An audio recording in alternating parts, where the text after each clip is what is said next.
ಭಾಳ ದಿವಸದಿಂದ ನಾನು ಶಿಕ್ಷಣ ಮಂತ್ರಿ ಆದ ತಕ್ಷಣ, ಸಚಿವ ಆದ ತಕ್ಷಣವೇ ಸುಮಾರು ಜನರು ಬಂದು ಕೇಳ್ತಾ ಇದ್ದರು. ಬಟ್ ಅದನ್ನು ಅನುಷ್ಠಾನ ಮಾಡ್ತಕ್ಕಂಥ ಸಂದರ್ಭದಲ್ಲಿ ನಾವು ಕೂಡ ನೋಡ್ಕೊಂಡು ಮಾಡಬೇಕಾಗುತ್ತೆ. ಯಾಕಂದರೆ ಯಾವುದೋ ಒಂದು ಕಾನೂನು ಮಾಡಿದಾಗ ಯಾವುದೋ ಒಂದು ವಿಚಾರದ ಮೇಲೆ ಮಾಡಿರ್ತಾರೆ. ಮತ್ತು ಮೊನ್ನೆನೂ ಕೂಡ ಅಸೆಂಬ್ಲಿ ಆಗಲಿ ಅಂಥೇಳಿ ಕಾಯ್ತಾ ಇದ್ದೆ. ನಾನು ಅಸೆಂಬ್ಲಿ ಆದಮೇಲೆ ಇದನ್ನು ಮಾಡೋಣ ಅಂಥೇಳಿ. ಯಾರು ಇದು ಬೇಸಿಕಲಿ ಮಾನ್ಯ ಮುಖ್ಯಮಂತ್ರಿಗಳಿಗೆ ಹೋಗಿ ನಾವು ಮಾತಾಡಿದಾಗ ಯಾರೂ ಕೂಡ ಬೇರೆ ಭಾಷೆನೇ ದ್ವೇಷ ಮಾಡ್ತಕ್ಕಂಥದ್ದಲ್ಲ, ನಾವು ಭಾರತೀಯರು. ಬಟ್ ಅದನ್ನು ಹೇರಬಾರ್ದು, ಅದನ್ನು ಮಕ್ಕಳ ವಿದ್ಯಾಭ್ಯಾಸಕ್ಕೆ ತೊಂದರೆ ಆಗಬಾರ್ದು. ಅದಕ್ಕೆ ಈಗೇನು ಮಾಡಿದ್ದೀವಿ, ಗ್ರೇಡಿಂಗ್ ಕೊಟ್ಟಾಗ ಅದು ಅವರಿಗೆ ರಿಸಲ್ಟಿಗೆ ತೊಂದರೆ ಆಗಬಾರ್ದು. ಅವರ ರಿಸಲ್ಟಿಗೆ ತೊಂದರೆ ಆಗಿಬಿಟ್ರೆ ಅದು ಭಾಳ ಕಷ್ಟ ಆಗುತ್ತೆ. ಒತ್ತಡದಲ್ಲಿ ಮಕ್ಕಳು ಓದ್ತಾ ಇರ್ತಾರೆ. ಸೊ ಅದು ಅವ್ರು ಯಾವ ರೀತಿ ತೊಗೊಳ್ಬೋದು. ಬಟ್ ನನಗೆ ಭಾಳ ಸಂತೋಷ ಏನು ಅಂತ ಹೇಳಿದರೆ, ಸಾಹಿತಿಗಳು ಮತ್ತು ಹೋರಾಟಗಾರರು ಸಾಕಷ್ಟು ಜನರು ಎಲ್ಲ ಇದ್ದಾರೆ. ನಮ್ಮ ಕವಿರಾಜ್ ಅವರೆಲ್ಲ ಇದ್ದಾರೆ. ಅವರೆಲ್ಲರೂ ಕೂಡ ಮಧ್ಯೆ ನಮಗೆಲ್ಲ ಸಿಕ್ಕಾಗ, ನಾರಾಯಣಗೌಡರಾಗಲಿ ಮತ್ತು ಎಲ್ಲ ಸಾರಾ ಗೋವಿಂದವರು ನಿನ್ನೆ ಬಂದಿದ್ದರು. ಅವರಿಗೆಲ್ಲ ಹೇಳಿದ್ದೆ ನಾನು, ಸ್ವಲ್ಪ ನಂಗೆ ಟೈಮ್ ಕೊಡಿ, ಮಾಡ್ಬೇಕಾದ್ರೆ ಕರೆಕ್ಟಾಗಿ ನೋಡಿಕೊಂಡು ನಾನು ತೀರ್ಮಾನ ಮಾಡ್ತೀನಿ ಅಂಥೇಳಿ. ಅದು ಮಾನ್ಯ ಮುಖ್ಯಮಂತ್ರಿಗಳಿಗೆ ಹೇಳಿದ್ದೆ ನಾನು. ಅಸೆಂಬ್ಲಿ ಆದಮೇಲೆ ಅವರು ಒಂದು ಚರ್ಚೆ ಮಾಡಿಬಿಟ್ಟು ಮಾಡೋಣ ಅಂಥೇಳಿ ನಿನ್ನೆ ಹೋಗಿ ಒಂದು 10 ಮಿನಿಟ್ಸ್ ಎಲ್ಲ ಯಾಕೆ ಏನು ಎಲ್ಲ ಹೇಳಿದಾಗ, ಇಲ್ಲಪ್ಪ ನಿನ್ನ ತೀರ್ಮಾನ ನೀನೇನು ಮಾಡ್ತೀವಿ ಮಾಡು, ಅದು ಕರೆಕ್ಟಾಗಿದೆ ಅಂಥೇಳಿ ಭಾವಿಸ್ತೀನಿ, ನೀವು ತೀರ್ಮಾನ ಮಾಡಿದ್ರು. ಆ ತೀರ್ಮಾನ ಮಾಡಿರೋದು ಅಷ್ಟೇ, ಮತ್ತು ಇದೇನಿಲ್ಲ. ಮತ್ತು ಮಾನ್ಯ ಮುಖ್ಯಮಂತ್ರಿಗಳು ದ್ವಿಭಾಷಾ ಅಂತ ಕೆಲವು ಸತಿ ಮೌಖಿಕವಾಗಿ ಭಾಷಣದೊಳಗೆ ಹೇಳಿರೋದು, ಅದೇನು ಕಡ್ಡಾಯವಾಗಿ ಮಾಡಬೇಕು ಅಂತ ಹೇಳಿರಲಿಲ್ಲ.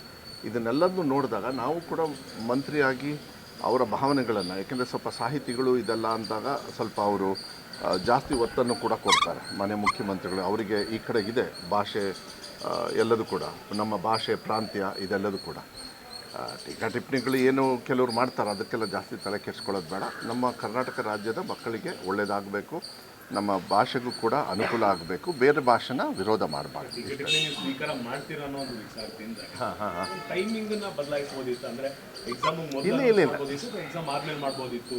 ಇಟ್ ಡಸಂಟ್ ಮೇಕ್ ಏನು ಅದರಿಂದ ಏನಾಯ್ತು ನಿಮಗೆ, ಏನಾಯಿತು?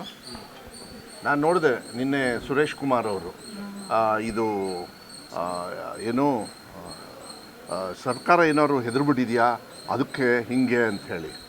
ಯಾಕೆ ನೀವೆಲ್ಲ ಸರ್ಕಾರದಲ್ಲಿದ್ದಾಗ ಏನು ನೀವೇನು ಕನ್ನಡನ ಹಾಳು ಮಾಡಬೇಕು ಅಂಥೇಳಿ ಅಧಿಕಾರ ಮಾಡ್ತಾಯಿದ್ದೀರಾ? ನೀವು ಕನ್ನಡನ ಹಾಳು ಮಾಡಬೇಕು ಅಂತ ಅಧಿಕಾರ ಮಾಡ್ತಾರೆ. ತಪ್ಪು. ವಿಜೇಂದ್ರ ಅವ್ರ ವಿಜೇಂದ್ರ ಅವ್ರದ್ದು ಒಂದು ಎಂಥದ್ದು ಎಂಥದ್ದು ಟ್ವೀಟೋ ಏನೋ ನೋಡಿದೆ ನಾನು. ಯಾವತ್ತೂ ಕೂಡ ಅವರು ತಿಳ್ಕೊಳ್ಬೇಕಾಗುತ್ತೆ. ಅವ್ರ ತಂದೆಯವರಿಗೆ ಕನ್ನಡದ ಬಗ್ಗೆ ಇರತಕ್ಕಂಥ ಅಭಿಮಾನ ನನಗನ್ಸುತ್ತೆ ವಿಜೇಂದ್ರ ಅವ್ರಿಗೆ ಇನ್ನೂ ಇಲ್ಲ ಅನಿಸುತ್ತೆ. ನಾವು ಅದನ್ನು ಅರ್ಥ ಮಾಡ್ಕೋಬೇಕು. ಸುರೇಶ್ ಕುಮಾರ್ ಅವರು ಅಷ್ಟೇ, ವಿಜೇಂದ್ರ ಅವರು ಅಷ್ಟೇ, ಯಾರೂ ಕಲಿಬೇಡಿ ಅಂತ ಹೇಳಿಲ್ಲ ಅಲ್ಲಿ. ಕರೆಕ್ಟ್ ತಾನೇ? ಹಾಂ, ರಾಜ್ಯದಲ್ಲಿ ತ್ರಿಭಾಷಾ ನೀತಿ ಇದೆ, ಇದಕ್ಕೆ ಹಿಂದಿ ಕಡ್ಡಾಯ ಅಲ್ಲ ಅನ್ನೋದಕ್ಕೆ ಕಾನೂನು ತರೋದಕ್ಕೆ ಹೇಗೆ ಪಾಸಿಬಲ್? ಇಲ್ಲ, ಪಾಸಿಬಲ್ಲು. ತಮಿಳ್ನಾಡಲ್ಲಿ ಈಗ ದ್ವಿಭಾಷೆನೇ ಇರೋದು. ನಾನು ಈ ಯಾರ್ಯಾರು ಇದಕ್ಕೆ ಟೀಕಾ ಟಿಪ್ಪಣಿ ಮಾಡ್ತಾರೆ, ಎಸ್ಪೆಷಲಿ ವಿಜೇಂದ್ರ ಅವರು ಬಿ ಜೆ ಪಿಯ ರಾಜ್ಯ ಅಧ್ಯಕ್ಷರಾಗಿ, ಬಿ ಜೆ ಪಿನೂ ಕೂಡ ಈ ರಾಜ್ಯವನ್ನು ಆಳಿದೆ, ಕರೆಕ್ಟಾ? ಅವರಿಗೆ ಸ್ವಲ್ಪ ತಿಳುವಳಿಕೆ ಕಮ್ಮಿ ಅನಿಸುತ್ತೆ. ಕರ್ನಾಟಕ ರಾಜ್ಯದ ಜನರು, ಕನ್ನಡಿಗರು ಬೆವರು ಸುರಿಸಿ ಸೆಂಟ್ರಲ್ ಗೌರ್ಮೆಂಟ್ ನರೇಂದ್ರ ಮೋದಿಯವ್ರ ಖಜಾನೆ ಫುಲ್ ಮಾಡ್ತಾರಲ್ಲ, ಅದನ್ನು ಏನಾದರೂ ಇವತ್ತು ಈ ಕಾಳಜಿ ಇಟ್ಕೊಂಡಿರೋದನ್ನ ಹೋಗಿ ಅಲ್ಲಿ ಬೇಡ್ಕೊಂಡಿದ್ದಾರ? ಕರ್ನಾಟಕ ರಾಜ್ಯದ ಜನರು ಬೆವರು ಸುರಿಸಿ ಟ್ಯಾಕ್ಸ್ ಕಟ್ತಾ ಇದ್ದಾರೆ, ನೀವು ಕೊಡೋದನ್ನೂ ಕಮ್ಮಿ ಕೊಡ್ತಾ ಇದ್ದೀರಾ. ತಮಿಳ್ನಾಡಿಗೂ ಸೇಮೇ.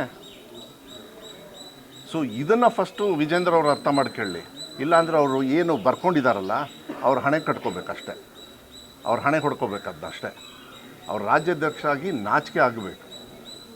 ಫಸ್ಟು ಅವ್ರು ನಿಜವಾಗ್ಲೂ ಅವ್ರಿಗೇನಾದ್ರು ಗೌರವ ಇದ್ದರೆ, ನಮ್ಮ ರಾಜ್ಯದ ಬಗ್ಗೆ ಗೌರವ ಇದ್ದರೆ, ಅವರು ಏನಾದರೂ ನಿಜವಾಗ್ಲೂ ರಾಜ್ಯದ ಅಧ್ಯಕ್ಷರಿಗೆ ಅರ್ಹತೆ ಇದ್ದರೆ, ಇಲ್ಲ ಒಂದು 4 ವೋಟ್ ಅವ್ರಿಗೆ ಬಿ ಜೆ ಪಿಯವ್ರಿಗೆ ಬಂದಿದೆ ಅಂದರೆ, ವಿರೋಧ ಪಕ್ಷದಲ್ಲಿ ಕೂತ್ಕೊಳ್ತಕ್ಕಂಥ ಲಾಯಕ್ಕೆ ಏನಾದರೂ ಇದ್ದರೆ, ಇದೇ ಮಾತನ್ನು, ಇದೇ ಟ್ವೀಟನ್ನು, ಇಲ್ಲ ಇದೇ ಮೆಸೇಜನ್ನ ಕನ್ನಡದಲ್ಲೇ, ಇಲ್ಲಾಂದರೆ ಹಿಂದಿಯಲ್ಲೇ ಅವ್ರಿಗೆ ಏನಾದ್ರು ಅರ್ಥ ಆಗಲಿಲ್ಲ ಅಂದರೆ ಹಿಂದಿಯಲ್ಲಿ ನರೇಂದ್ರ ಮೋದಿಯವರಿಗೆ ಅದನ್ನು ಬರೆದು ನಮ್ಮ ಕನ್ನಡ ರಾಜ್ಯದ ಜನರು, ಇವಾಗೇನು ಮೆಟಾ ಅವು ಎಂಥದ್ದು ಇದ್ದಾವೆ, ಕನ್ನಡದಲ್ಲಿ ಹಾಕಿದರೆ ಮೋದಿಯವ್ರು ನೋಡ್ಕೋತಾರೆ. ಅವ್ರಿಗೆ ಭಾಳ ಮೊಬೈಲು ಅಂದರೆ ಭಾಳ ಪ್ರೀತಿ, ಯಾರಿಗೆ? ನರೇಂದ್ರ ಮೋದಿಯವರಿಗೆ.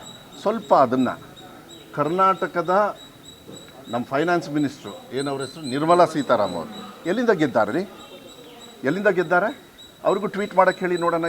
ಇದ್ರ ವಿರುದ್ಧ ಕರ್ನಾಟಕದ ಮತ ಹಾಕ್ಕೊಂಡು ಅಲ್ಲಿ ಗೆಲ್ಲಬೇಕು, ನಮ್ಮ ರಾಜ್ಯದ ಜನರು ಬೆವರು ಸುರಿಸಿ ಟ್ಯಾಕ್ಸ್ ಕಟ್ಟಬೇಕು. ಮಾನ್ಯ ಸಿದ್ದರಾಮಯ್ಯ ಅವ್ರು ಹೋಗಿ ಕೇಳ್ಕೊಂಡ್ರೂ ಕೂಡ, ನಮ್ಮ ಸರ್ಕಾರ ಹೋಗಿ ಬೇಡ್ಕೊಂಡ್ರೂ ಕೂಡ ಕೊಡ್ತೀನಿ ಅನ್ನೋದನ್ನ ಕಟ್ ಮಾಡ್ತಾರಲ್ಲ. ಹಾಗಾದ್ರೆ ಇದ್ರ ಬಗ್ಗೆ ನಮ್ಮ ವಿಜೇಂದ್ರ ಅವ್ರು ಏನು ಹೇಳ್ತಾರಂತೆ, ಅವ್ರ ಪಕ್ಷದವ್ರು ಏನು ಹೇಳ್ತಾರಂತೆ, ಅವ್ರ ಕಾರ್ಯಕರ್ತರು ಏನು ಹೇಳ್ತಾರಂತೆ. ನಾನು ಹೇಳ್ತೀನಿ, ಇದನ್ನು ಹೇಳ್ಕೊಂಡು ಹೋದರೆ ಮೋಸ್ಟ್ಲಿ BJP ಅವರು ಅವ್ರ ಮುಖಕ್ಕೆ ಉಗಿತಾರೆ. ಸರ್, ಈಗ ಗ್ರೇಡಿಂಗ್ ವ್ಯವಸ್ಥೆ ಆಯ್ತು, ಆ ಚರ್ಚೆಗೆ ಬರೋದಿಲ್ಲ. ಇವಾಗ ಇದನ್ನು ಕಡ್ಡಾಯವಾಗಿ ನೀವನ್ನ ಗ್ರೇಡಿಂಗ್ ಸಿಸ್ಟಮ್ ಮಾಡಿದ್ದೀವಿ, ರಿಸಲ್ಟಿಗೆ ಎಫೆಕ್ಟ್ ಆಗೋದಿಲ್ಲ. ಮಕ್ಕಳಿಗೆ ಶಿಕ್ಷಣಕ್ಕೆ ಒತ್ತಡ ಬರಬಾರ್ದು, ಆ ಕೆಲಸವನ್ನು ಇವಾಗ ನಾವು ಮಾಡಿದ್ದೀವಿ. ಇದು ಲಾರ್ಜರ್ ಸ್ಕೇಲ್ ಆಗ್ತದೆ. ವಿಧಾನಸಭೆಯಲ್ಲಿ ಚರ್ಚೆ ಆಗಬೇಕು, ಇಲ್ಲಾಂದ್ರೆ ಮಾನ್ಯ ಮುಖ್ಯಮಂತ್ರಿಗಳ ಗೈಡೆನ್ಸ್ ತೊಗೊಂಡು ನಾವು ಮುಂದೆ ಹೋಗಬೇಕಾಗುತ್ತೆ. ಅದನ್ನು ಬೇರೆ ದಿವಸ ನಿಮ್ಮ ಅಧಿಕಾರಾವಧಿಯಲ್ಲಿ ಆಗ್ಬೋದು. ನಾನು ನೋಡಿ, ನಮ್ಮ ಅಧಿಕಾರ ಈಗ ನಾಳೆ ನಾನು ತೆಗೆದ್ರು ಅಂದ್ರೆ ಏನು ಮಾಡ್ತೀನಿ? ನನ್ನ ಗೌರ್ಮೆಂಟ್ ಟರ್ಮ್ ಅಲ್ಲ, ಒಂದು ನಿಮಿಷ, ನಂದು ಆಗ್ತದೆ. ನಾವು ಇನ್ನೂ 100 ವರ್ಷ ಅಧಿಕಾರ ಮಾಡೋಕ್ಕೆ ಇರೋದು ನಮ್ಮ ಕಾಂಗ್ರೆಸ್ ಸರ್ಕಾರದವರು. ನಾವು ಮಾಡ್ತೀವಿ ಅಂತೇಳಿ ವಿಶ್ವಾಸ ಇರ್ಬೋದು, ಅದನ್ನು ನೋಡೋಣ. ಯಾವಾಗಲೂ ಅಷ್ಟೇ ಒಂದು ಕಾನೂನು ಮಾಡಬೇಕಾದ್ರೆ ಈಗಲೂ ಕೂಡ ನಾನು ಹೇಳ್ತಾ ಇದ್ದೀನಿ, ಇದು ನಮ್ಮ ಮಕ್ಕಳ ಹಿತದೃಷ್ಟಿಯಿಂದನೇ ನಾವು ತೀರ್ಮಾನ ಮಾಡಿದ್ವಿ.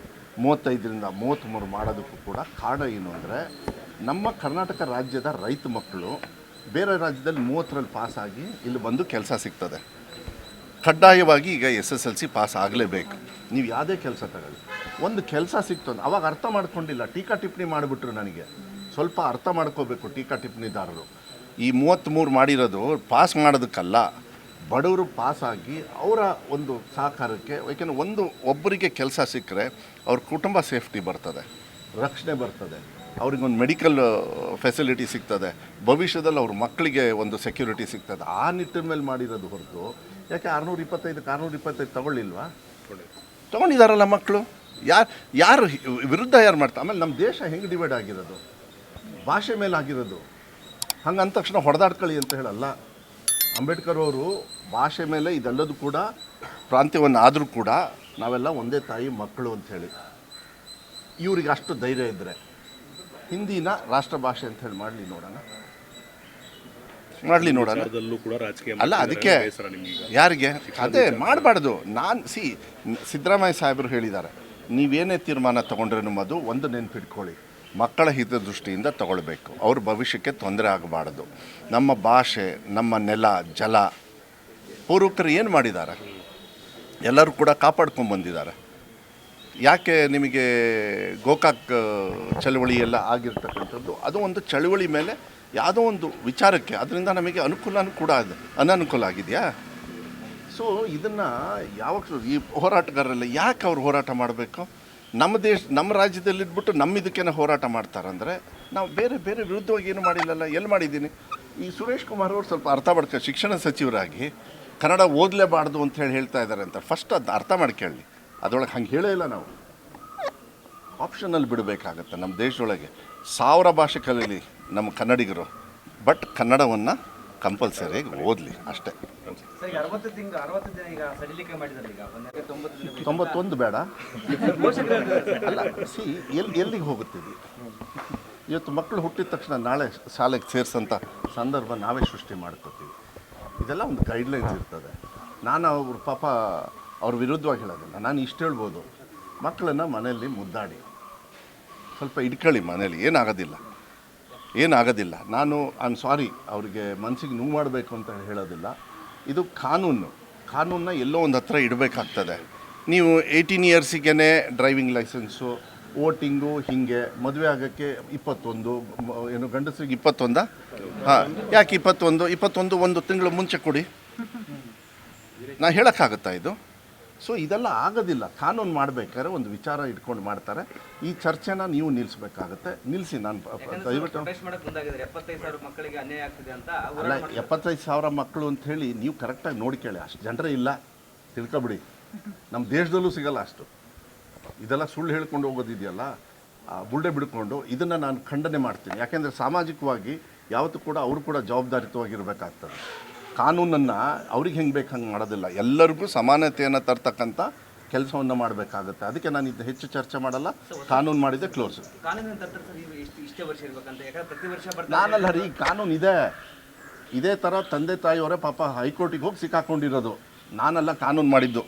ಹೇಳ ಯಾರು ನಂಗೆ ಟೀಕಾ ಟಿಪ್ಪಣಿ ಮಾಡಿದ್ರು ಬಿ ಜೆ ಪಿ ಇದ್ದರೆ 22ಕ್ಕೆ ಅವ್ರ ಹಣೆ ಬರೋಕ್ಕೆ ಅವ್ರು ಮಾಡಿರೋದು ತಗೊಂಡು ಕೊಡ್ಲಾ ನಿಮಗೆ ಆರ್ಡ್ರು ಅದಕ್ಕೆ ನಾನು ಹೇಳೋದು ಬೇಡ. ನನಗೆ ಮಕ್ಕಳನ್ನಿದ್ದಾಗ ನಾನು ಯೂಶಲಿ ರಾಜಕಾರಣ ಮಾಡೋದಿಲ್ಲ. ಆದರೆ ನಮ್ಮ ಕರ್ನಾಟಕ ರಾಜ್ಯದ ಜನರ ಬೆವರೇನಿದೆ ಅದು ಬಿ ಜೆ ಪಿಯವರು ಮತ್ತು ವಿಜೇಂದ್ರ ಅವರು ಸ್ವಲ್ಪ ಅರ್ಥ ಮಾಡ್ಕೊಳ್ಳಿ. ಈ ನಿಮ್ಮ ದೇಶ ಓಡಾಡ್ತಾ ಇರೋದೆ, ನಿಮ್ಮ ದೇಶ ಚೆನ್ನಾಗಿ ಆರ್ಥಿಕವಾಗಿ ಏನೋ ಸದೃಢ ಆಗಿದೆ ಅಂದರೆ ನಮ್ಮ ರಾಜ್ಯದ ಬೆವರು ಮತ್ತು ನಮ್ಮ ತಮಿಳ್ನಾಡು ಇರ್ಬೋದು, ಕೆಲವು ಮಹಾರಾಷ್ಟ್ರ ಇರ್ಬೋದು, ಅವರು ಬೆವರಿಂದ, ಕೇರಳ ಇರ್ಬೋದು, ಇವ್ರ ಬೆವರಿಂದ ನಮ್ಮ ದೇಶ ಚೆನ್ನಾಗಿ ನಡೀತಾ ಇದೆ. ಬೇರೆ ರಾಜ್ಯದಲ್ಲಿ ಟ್ಯಾಕ್ಸ್ ಕಮ್ಮಿ ಕೊಟ್ಟರು ಕೂಡ ಅವರನ್ನು ಈ ಭಾರತೀಯರು ಅಂತ ಬದುಕೋಕ್ಕೆ ಕನ್ನಡ ರಾಜ್ಯದ ಜನರ ಬೆವರಿದೆ, ನೆನ್ಪಿಟ್ಕೊಳ್ಳಿ. ಕರ್ನಾಟಕ ನ್ಯೂಸ್ ಬೀಟ್ ಫಾಲೋ ಮಾಡಿ, ಸಬ್ಸ್ಕ್ರೈಬ್ ಮಾಡಿ.